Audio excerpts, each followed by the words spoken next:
You know, they say you gotta let Triple H cook. And while I'm not all in favor of that, sometimes you do get rewarded. In this video, I want to talk about Cody's story and finally they're getting to the next phase of his story. Largely, Cody's story has been the chase of getting to the title, even though when you look at the story before he was able to beat Roman and even before he challenged for Roman, the matches that he was having didn't really have any bearing on the title. As a matter of fact, they were on completely separate brands. But I digress. He won his matches. He won the Royal Rumble 2 times in a row, lost to Roman at WrestleMania 39, and then beat Roman Reigns at WrestleMania 40. Now, granted, I'm in the camp of saying maybe they do need a rematch where it's one-on-one, mano-a-mano.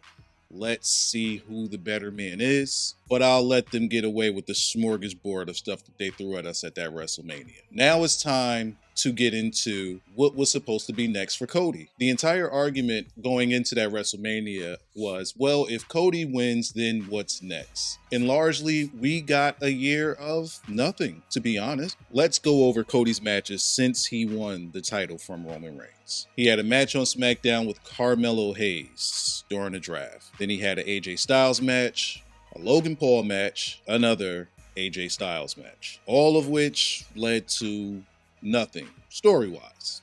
It's just, let's build on Cody's wins. And I understand, you have to establish your champion. Then we get a triple threat match with Cody Rhodes, Kevin Owens, and Randy Orton versus Jacob Fatu, Solo Sikoa, and Tama Tonga, in which they won that.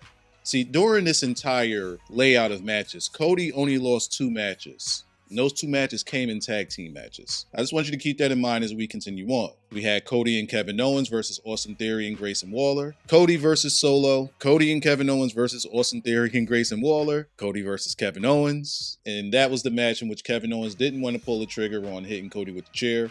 We go back to Cody Rhodes and Solo Sikoa. Are you noticing a bit of a theme here? It's like the same 3 or 4 people. Then to finally get a little juice behind him because Cody was greatly losing steam, we team him with Roman Reigns and we send him against Jacob Fatu and Solo Sikoa, in which they won that too. We got Cody and Orton against Goon and Ludwig Kaiser. Then we have Cody versus Goon. Then we go back to Cody versus Carmelo Hayes. Cody versus Chad Gable. All right, let's continue on. We got 2 more left. We got Cody Rhodes versus Kevin Owens. And then we got Cody Rhodes and Jimmy Uso losing to Jacob Fatu and Tama Tonga.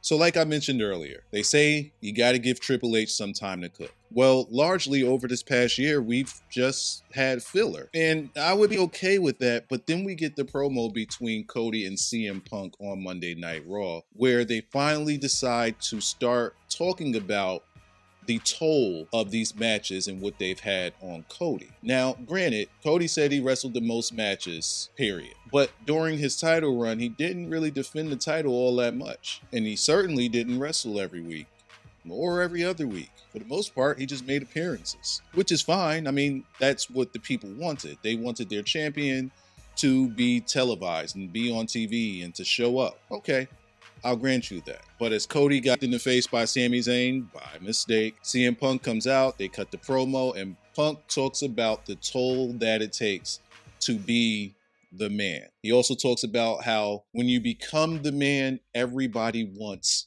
that spot. And then you start to lose some of the friends that you had. And you start to forget about who you were before you got to that title. The title and the run consumes you so much that you just don't even recognize who you are anymore. You become a bit of an a-hole. And that's what it takes to be champion and to be the man. You got to make the towns. You got to get in the ring. You got to constantly keep going. And here we are, still within year 1, and Cody is worn out. See, when we had a Roman Reigns as champion, we didn't have the problem of a worn out champion. We didn't have the burden of a champion that just couldn't handle the weight. See, Cody was always the mid-card guy until he came back to WWE with his return, and he was top of the food chain, right?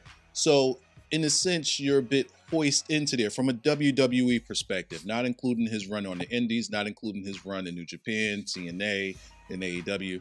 Not including those things, even though he made himself a mid-carder in AEW. But being at the top is different. In a sense, you would start to feel as though he wasn't groomed for that. He was groomed to be a wrestler, and he forced himself into the main event scene. Kudos to you. That's great.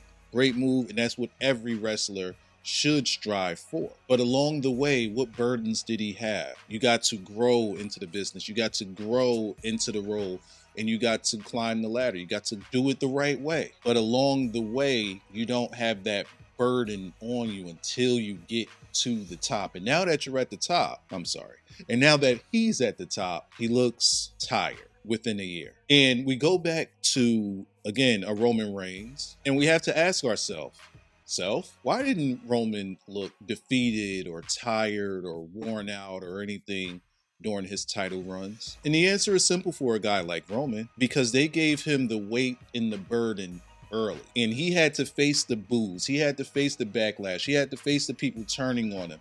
He had to face the people not liking him, not wanting him. And all of that weight, he faced it early. So when it was time for him to cash in on the goods, he gave you what he had. And he was the man. He didn't complain. He didn't have the weight.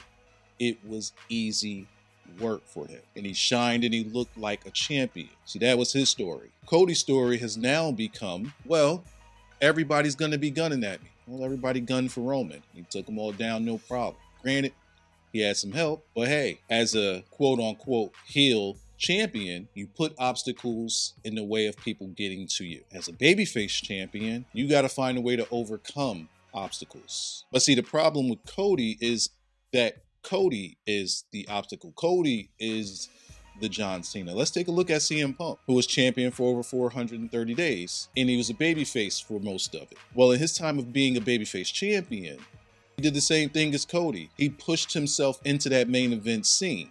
He pushed himself into being a top guy. And as a babyface, they threw challenges at him left and right. And he just took them on. Didn't look worn down, didn't look worn out or anything like that. Now, in real life, he was getting worn down, but that was over different circumstances and he had already dropped the title. But this right here is where it becomes interesting for Cody. Now you're champion. Now you understand the burden.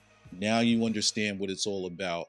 And now you got everybody gunning for you, friends included. So what's it gonna be? And I'm not against the story. I like the story. I like that they're entering this part for him. However, did it need to take this long? We could have gotten better and more matches with guys besides Chad Gable and Carmelo Hayes. What we doing? We could have done much better by him. If you wanted to put him with some guys, you could have gave him a feud somewhere in here. Out of all of the guys that I've named, none of them were feuds. He had his matches against the New Bloodline, but they were tag team matches. And again, none of them were feuds. He has a feud now going with Kevin Owens, something that took a little bit of time to cook up.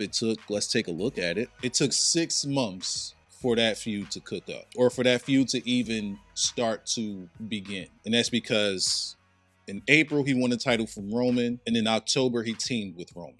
6 months. 6 months before, okay, now let's start the feud with Kevin. When you have issues like that, that's when people start to turn their back on the guy that you were priming to be the one that you want everyone to love. You want everyone to get behind him. He just took on a bunch of nothing and filler. And that's what makes it hard to get behind a guy like that, because you proved all of the doubters right. But now we enter Cody's story. And we put a bunch of new guys over on SmackDown, some fresh faces for him to challenge, or for them to challenge him. And we're on our way. But the question is going to become, will he fold under pressure and lose his title and have to chase again? Or does he just continue to lay waste to everybody and it just stays uneventful? The guy doesn't lose, which is what you want from your champion. But at what point do we start to believe that he can lose? At what point do we start to get invested in saying, oh man, I don't know if Cody could win this one? When do we get